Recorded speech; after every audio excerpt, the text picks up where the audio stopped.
I'm Tim Higgins. I'm the business manager for a medium-sized manufacturing company. In my job, I have to write a lot of letters and memos, as well as some reports.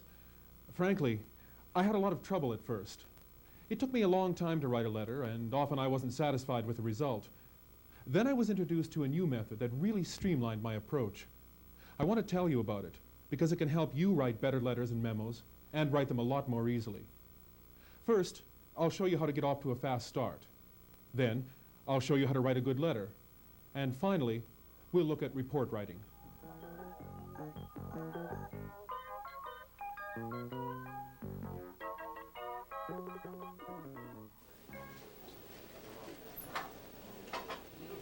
You won't get a hot cup of coffee that way. Why not? Broken. Inoperative. Doesn't work. Again? Great product. Breaks down 4 times in 3 years. I'm writing the supplier, asking them to fix it free of charge. Good luck. Do you want to take a look? See if I'm on the right track. All right. I'm writing about our microwave oven, model 706, which we bought from you over 3 years ago. Your sales order number 2620. You haven't told him why you're writing. Well, I haven't finished yet. You mean he has to get through all of this and not know why he's reading it? I'm setting the scene. That's how I was taught in school. Times have changed. Come with me. A couple of years ago, I took a writing course by correspondence. This tape came with it.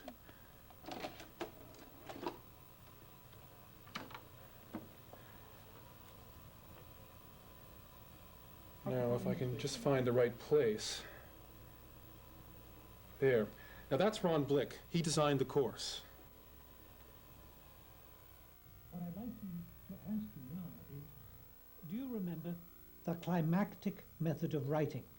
You were probably taught it in your junior high and high school English classes. In the climactic method, you present your information slowly and carefully, developing each point as you go along, until you've presented all the evidence you have to present, and you can make the point that you want to make. And that is called the climax of the piece of writing. When you write an essay, a story, anything like that, the last bit is the climax. Many people don't remember the climactic method of writing, although they use it in their everyday writing. They're accustomed to doing it. Perhaps if I show it to you in a graph, it will become more familiar to you. If I plot information along the vertical axis and time along the horizontal axis, I can then plot the curve of the information that's passed along.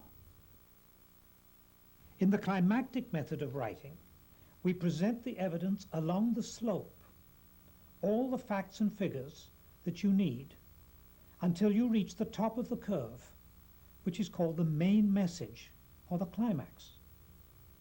The rapid drop at the end of the curve is known as the denouement, or final wrap-up.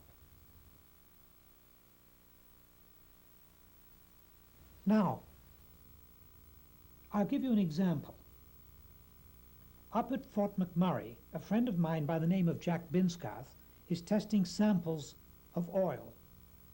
He's been up there for 3.5 weeks, and he was due back in his office last Monday.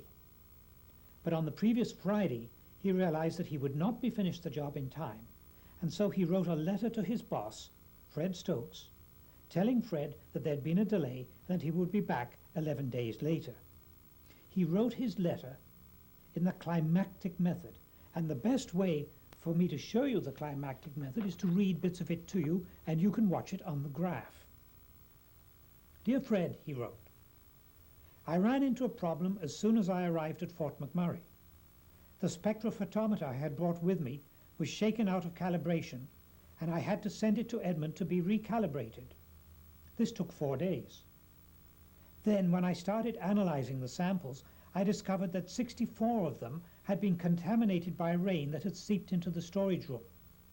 I had to send for replacement samples, which took another 3 days.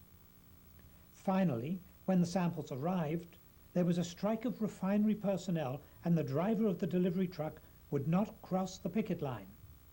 This cost me another 4 days. As a result, I am now 11 days behind schedule and will not be back in the office until September the 22nd. Now, if you were Fred Stokes, the boss, and you were to receive this particular piece of information, this letter, which would be the most important information?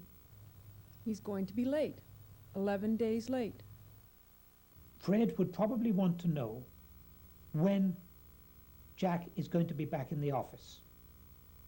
Now I'm going to ask you, where would you, if you were Fred, like to find that piece of information? Would you want to find it at the top, at point A, or in the middle, at point B, or at the bottom, at point C? 90% of course participants and 100% of business people will always tell me, put it right up front, so I see the most important news right away. And that response is common in today's business writing. The reader of a business letter or a report wants to be told the main message, the most important information, right at the start. This has two effects on us as business writers. First, we have to make a decision before we pick up a pen and start writing. We have to make sure we know what the most important piece of information is. Then second, we have to forget about writing climactically. Our readers don't want to have to search for the main message. We have to forget what we knew once before. The result is that we have to restructure the graph we looked at earlier so that the main message occurs much sooner. In other words, Jack Binscarth should start his letter like this. Dear Fred, because of problems at the Fort McMurray refinery, I am now 11 days behind schedule, and I will not be back in the office until September the 22nd. Here's why. And then Jack should present the evidence to support his opening statement. A main message has two parts. The first is a description of the happening or the event that you have to tell the reader. The second is what you are going to do about it as a result of the happening, or what you want the reader to do about it as a result of the happening. The best way I can show this to you is to show you the start of two business letters. The first one is a report.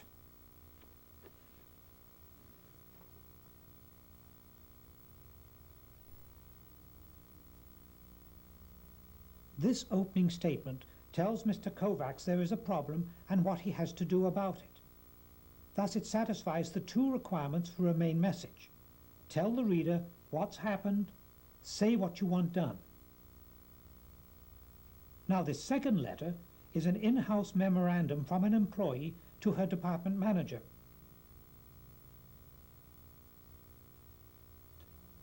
Now all this sounds easy when I say it. It is not quite as easy as that, but there is one more technique we can use, and it's a newspaper reporter's technique. It's a little trick.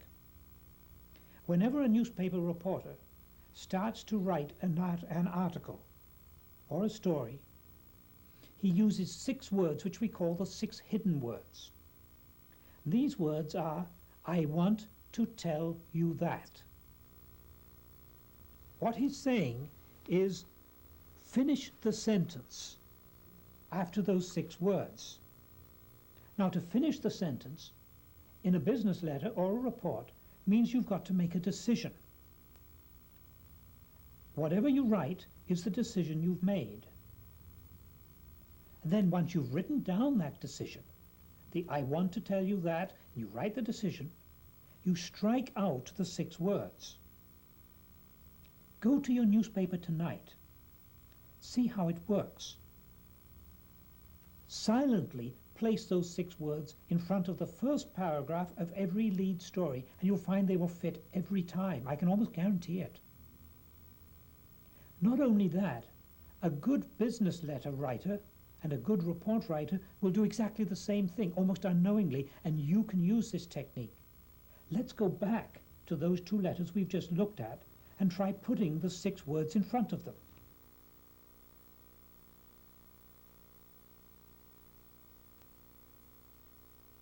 Notice how the words, "I want to tell you that," are used to write the opening sentence, and then they are removed.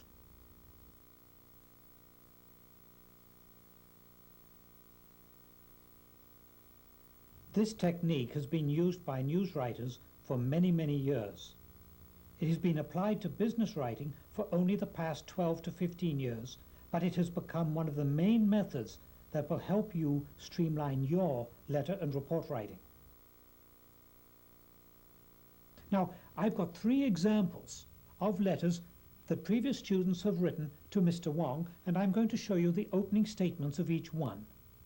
And each of them, you'll find, starts with the "I want to tell you that" opening.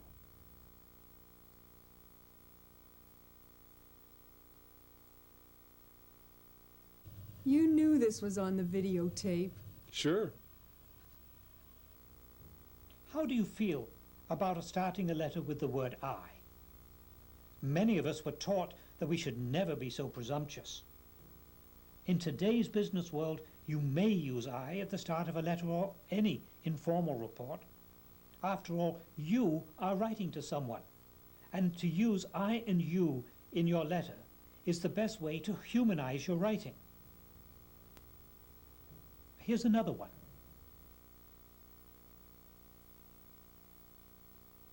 How do you feel about starting a sentence with the word "because"?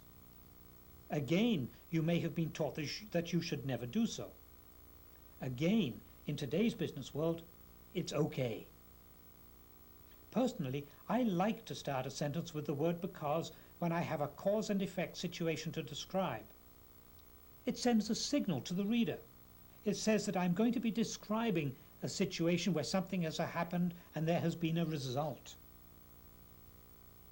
Now, the third letter is a little different to the others.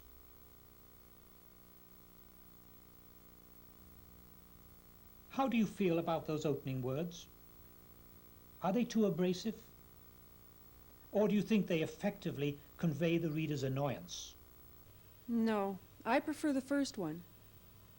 Everyone has a different opinion about this. Personally, I like it. I'm not sure that I would use it, but I don't feel it's offensive.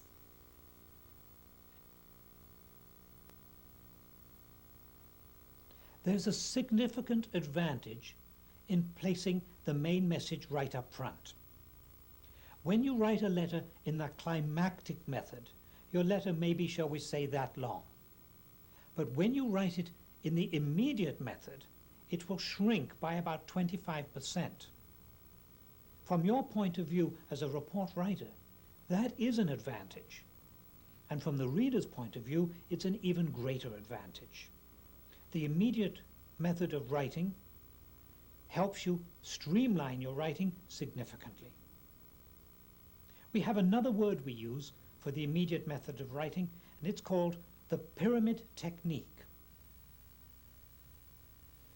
In the pyramid technique, every communication is built like a pyramid. At the top, you place the main message, which in business communication is known as the summary statement.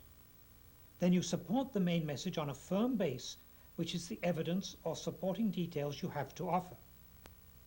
Now, there are 3 things I particularly want you to remember from this first part of the videotape. First of all, whenever you write, make a decision before you start writing. Decide what it is you most want to tell your reader. Secondly, place that most important information right up front, where the reader will find it right away. Thirdly, open the letter or the report with the 6 hidden words which will lead into that main message you want to convey. And the 6 hidden words, I want to tell you that. Now do you know what to write? I sure do.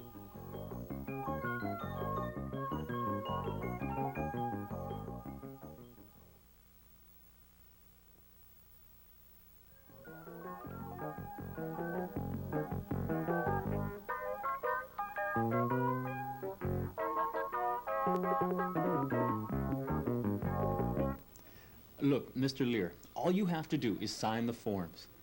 Yes, in 3 places. And have your signature witnessed by someone who isn't... You don't understand the forms? But I explained them clearly in my letter. I'm sorry if you find my letter confusing, but... No, I'm not a lawyer. I'm not against you, Mr. Lear. I'm just an account executive. I'm an intermediary between you and them, and... No, don't send the forms back. No, just keep them there. Yes, I'll write you again. I'll explain everything clearly. Yeah. Goodbye. Another one who won't sign. Who? Harvey Lear. He refuses to sign? He says he doesn't understand the forms. Or your letter, I gather. I've written him twice. He thinks I write like a lawyer. Do you? Well, I can understand it. Maybe he just doesn't know how to read. Sometimes what's clear to you and me, because we know the jargon, isn't always clear to people out there. Have you ever tried reading instructions for computer software? Oh, once. That was enough. But how am I going to get Mr. Lear to understand? Do you write pyramid style? Huh? You haven't seen the videotape Tim's got? You should. Here. You organize your letter like a pyramid. The top represents the first paragraph, often the first sentence. Here you state the most important piece of information you have to give your reader, your main message. The base of the pyramid represents the remainder of your letter and contains the evidence, the facts and events to support what you have said in your opening statement. First, though, you have to decide what information you're going to put into that lower compartment, and that's what I want to examine today. In the opening statement, your opening sentence, you should be saying something that will grab your reader's attention and make your reader want to ask questions. And it's those questions you need to address. There are 6 basic questions your reader may ask. What, where, when, who, why, and how. You have to identify which of these questions the reader is most likely to ask. Suppose, for example, Mr. Wong has read this as your opening statement.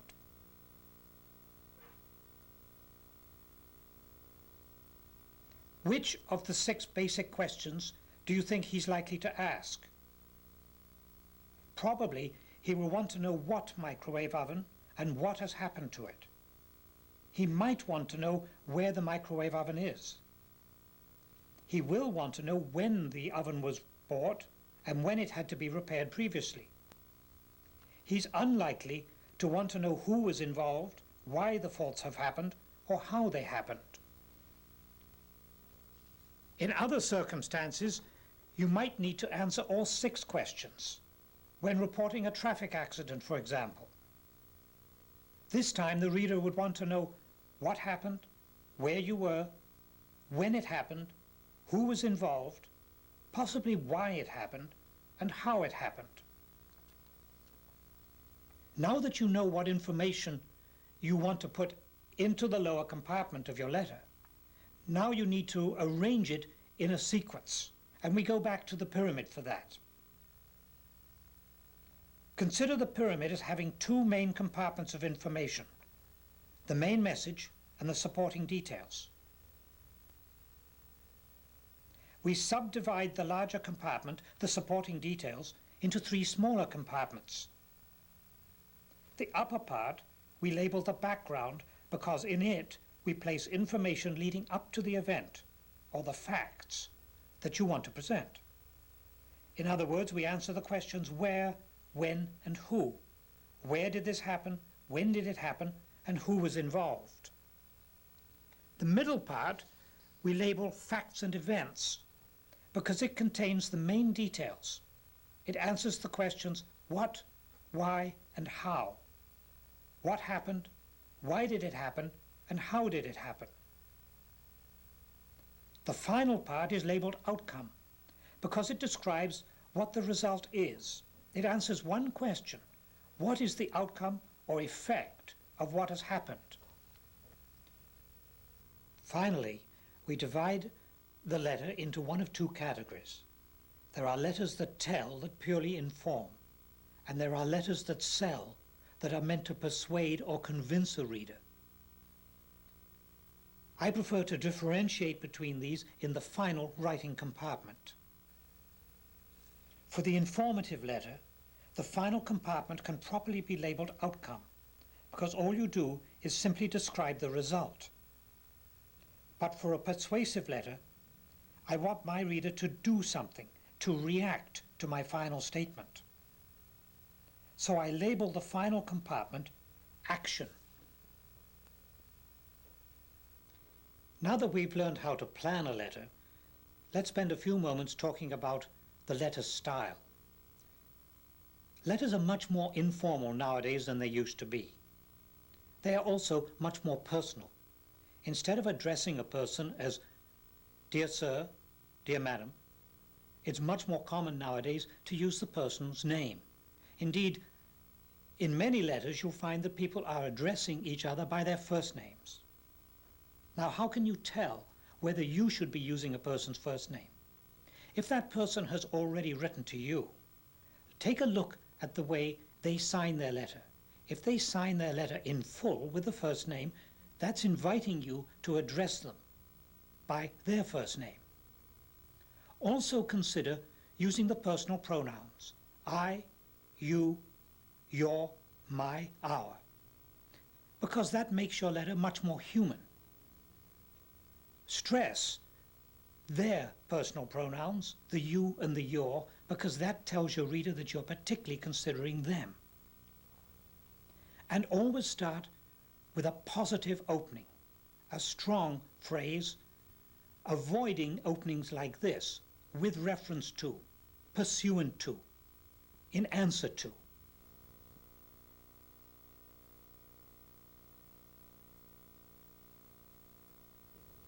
Instead, start with a personal pronoun.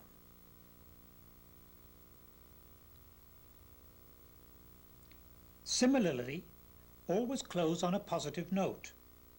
Instead of writing a vague closing remark, be definite and confident.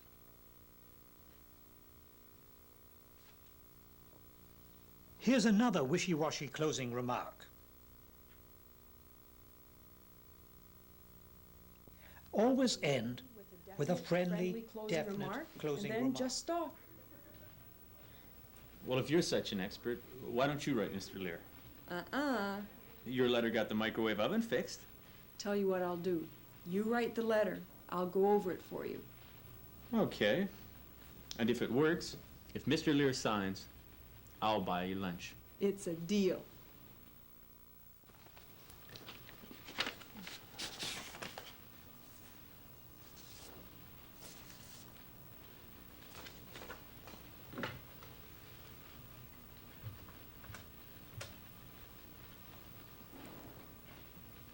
Sharon? Dave, what are you doing for lunch today?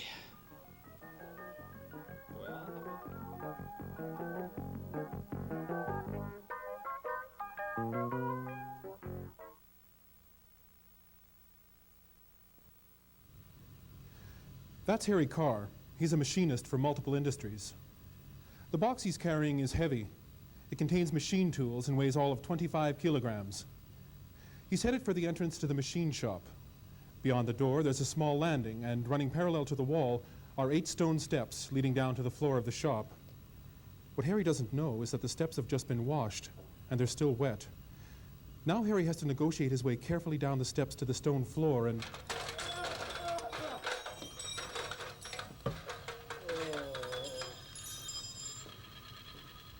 Whenever an accident occurs at work, like this one, someone has to write a report. Now, Harry won't have to write it, at least not right away. He's on his way to the hospital, but his supervisor almost certainly will. In fact, he'll probably have to write 3 reports. One for the company, one for workers' compensation, and one for the Department of Labor and Workplace Safety. Reports are written for a variety of reasons. Whenever an incident occurs that results in injury or damage to equipment, Whenever an employee wants to go somewhere to inspect a building or some product, or wants to report on how a project's progressing, when a technician modifies a computer or other piece of equipment, all are based on the report writer's pyramid, as Ron Blick explains. Summary, introduction, discussion, conclusions. These are the formal names for the report's 4 main parts. They apply to all reports, regardless of their length, whether they are 3 paragraphs, 3 pages, 30 pages, or 300 pages. Now, these names, these compartment names, are rather formal. They're okay for long formal reports and semi-formal reports. But for short memorandum type reports, we could use some less formal names. So we apply some simpler labels, labels that we can vary according to the type of report that we're writing at the moment. Suppose an incident has occurred, an incident that develops into a result which has to be told to someone. Perhaps there's been an accident and some damage has been done, or there is a delay on a project, or somebody's been injured. In some cases, you would be able to go up and just tell the manager of what has occurred. But in many incidents, you would have to write a short letter or a memorandum describing the incident. And this we call an incident report or occurrence report. The writing compartments are similar to those for an informative letter. The main message is called the summary.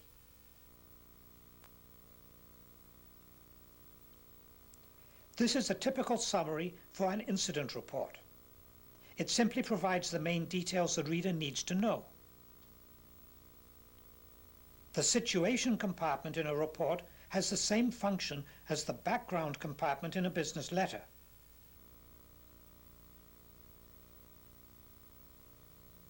It describes the circumstances leading up to the incident. In the event compartment, you describe what happened in as much detail as you feel the reader will need.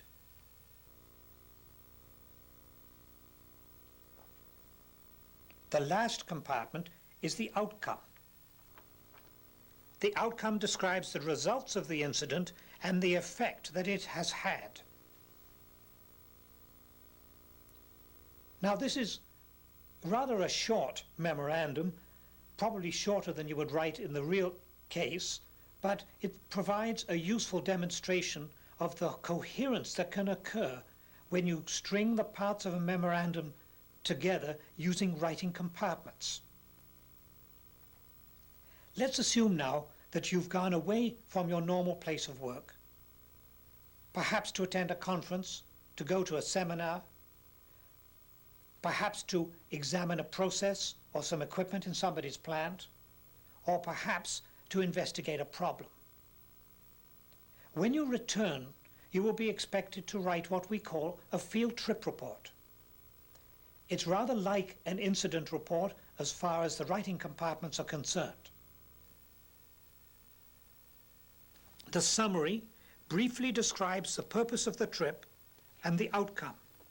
It answers the question, was the trip successful? The situation provides the background information concerning the trip.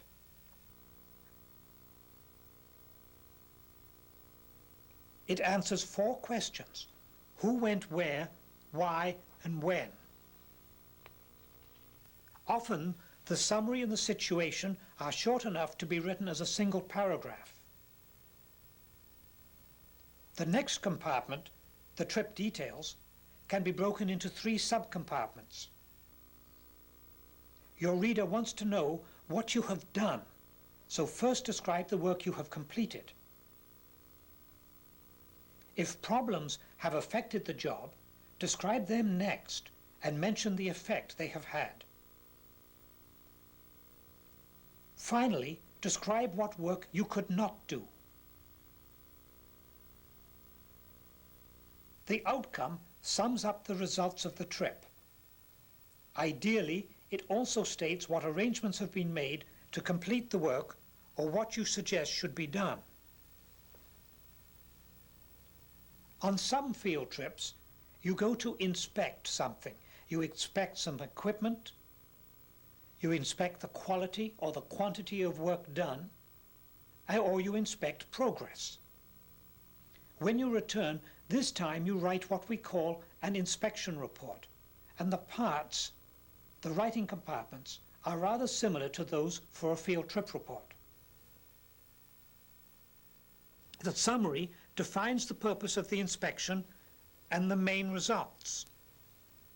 The situation defines who went where, why and when, just like in a trip report. The inspection details, however, are divided into two subcompartments, one describing the conditions you found, and the other defining what needs to be corrected, the deficiencies.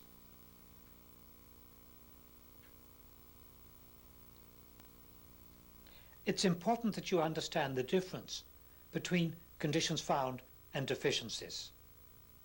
Under conditions found, you describe everything you have seen, the good points and the bad points.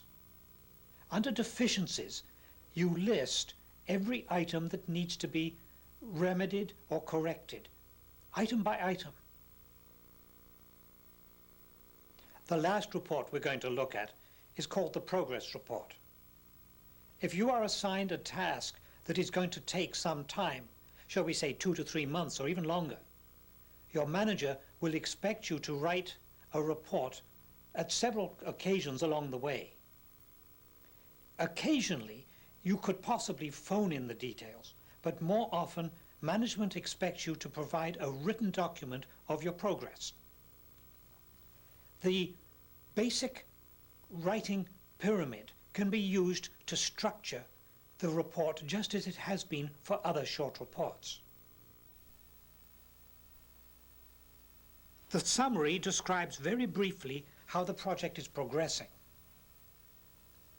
The situation establishes the circumstances. If the report is short, the summary and the situation can be combined into a single paragraph. The remainder of the report follows a past, present, future arrangement. Under past work, describe what work has been completed and any problems you encountered. Under present work, describe what part of the project you are tackling right now. And under future work, discuss your plans and outline any changes to the schedule. These then are the basic outlines for the informal reports that you are most likely to write on the job. Reports that rarely extend for more than 2 pages and most often end up on 1 page.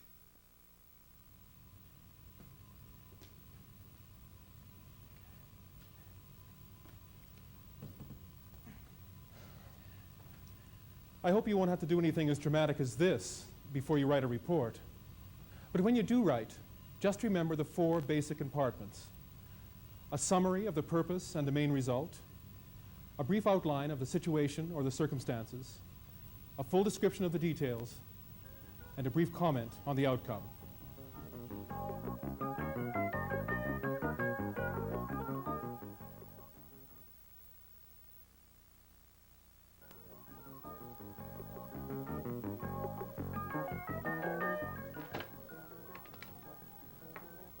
Dave Costa here. Dave, it's Tim. Can you come in? Sure, I'll be right in.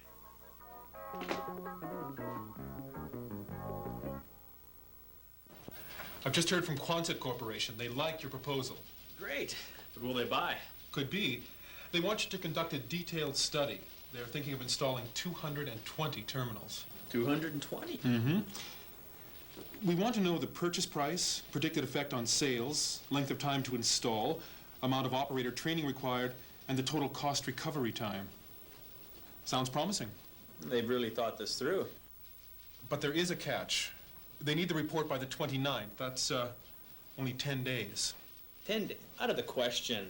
What are you working on now? The proposal for Walston Oil. Could Sharon do it? Well, yes, but Then turn it over. You'll have to give this your full attention. 10 days. That's what the client wants. Well, there goes the weekend. I want you to pull out all the stops in this one. Give it the full treatment. I'm gonna need some help. Take a look at part 4. For this project, you'll be writing a formal report. Now, that's not as formidable as it sounds. After all, a formal report is really no more than a very much oversized short report. The acronym SIDCRA introduces the 6 information-bearing parts of the formal report: the summary, the introduction, the discussion, the conclusions, the recommendations, and the appendices, which can also be called attachments. These 6 parts cannot stand alone. They have to be supported by 4 subsidiary parts. The cover is the report's jacket. The title page identifies who wrote the report. The contents page lists the main headings, and the references page lists your information sources. All these parts contribute to the overall formal impression that a report creates. Today, however, I want to concentrate on the 6 information-bearing parts of the report, those that you have to write. The summary is particularly important because it has to encourage whoever comes across the report that the whole report is worth reading. The summary stands right at the front and has a page to itself. It has to be interesting, informative, non-technical, and as brief as possible. No more than 2 or 3 paragraphs. And it should always be written last, when the remainder of the report has been written, so that you can draw on all the information you have already put down on paper. The introduction prepares the reader for all the details he or she will encounter in the discussion. The introduction addresses 3 topics: what has happened previously, why the project has been tackled and the report is being written, and what limitations or parameters have been imposed upon the writer, such as a budget or a schedule. The discussion contains all the information the reader needs to fully understand what the report writer has done and has evaluated. The discussion is the longest part of the report and can be broken into 4 subcompartments. In the approach, you describe what you set out to do and how you went about the task. It tells the reader your method. In the findings, you describe what you found out or what the results of your investigation are. The ideas compartment presents the alternative ways or methods you believe could be used to remedy the problem or to improve the condition. And in the evaluation compartment, you assess the individual ideas to determine which is likely to be the most suitable.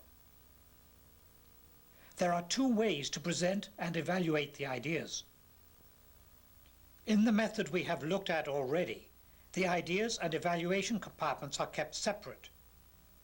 You present all the ideas first, limiting each presentation solely to a description of the idea and how it would be incorporated. You then evaluate each idea, comparing it to standards of effectiveness, cost, simplicity, and so on. Alternatively, you can integrate the ideas and the evaluation compartments. Now you can present each idea one at a time and immediately evaluate it either within the same paragraph or as a separate paragraph. The conclusions sum up the main finding and results and already presented in the discussion. A firm rule for writing conclusions is never to introduce any information that you have not already presented in the discussion. And you should never tell the reader what must be done. That belongs in the recommendations. The most important thing about the recommendations is that they must be convincing. They must strongly assert the writer's opinion.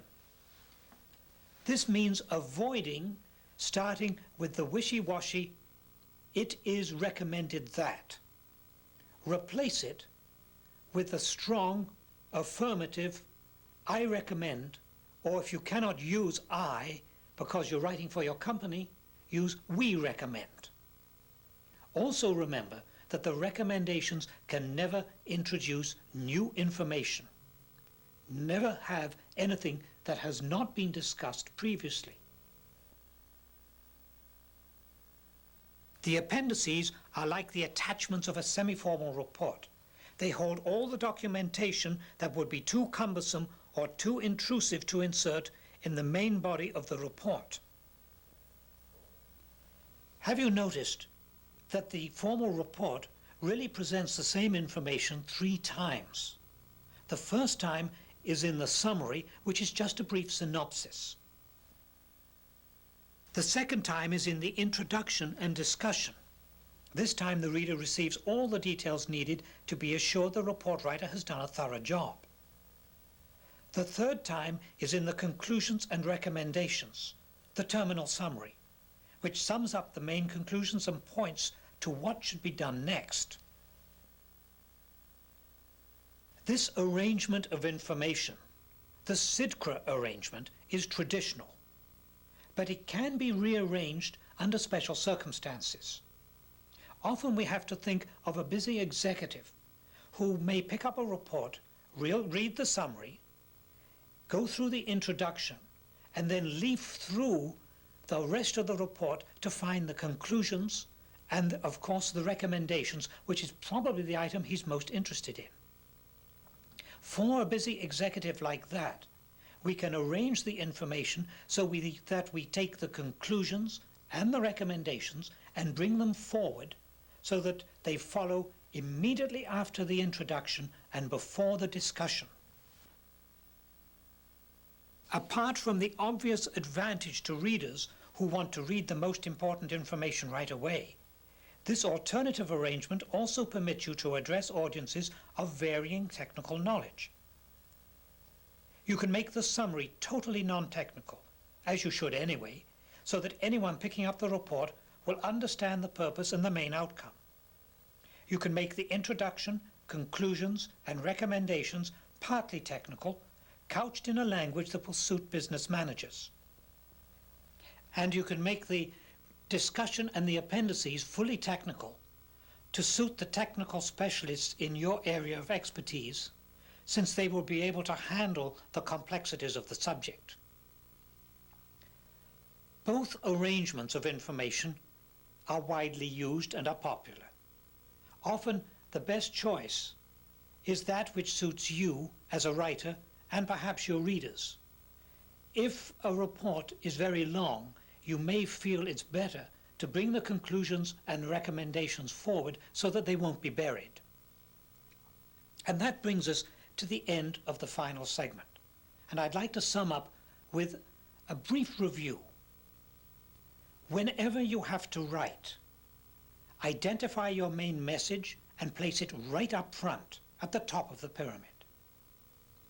Organize the details to support that main message using writing compartments. And remember always to use the pyramid technique every time you have to write a letter, a memorandum, or a report. What I'd like you to experience is the success that I've had using the pyramid technique. I hope it works just as well for you. Here's your copy of the report for the Quonset Corporation. Thanks.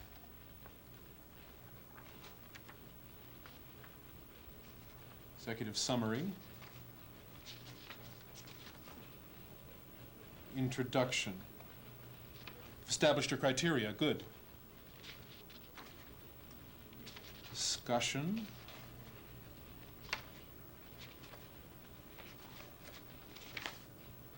Conclusions.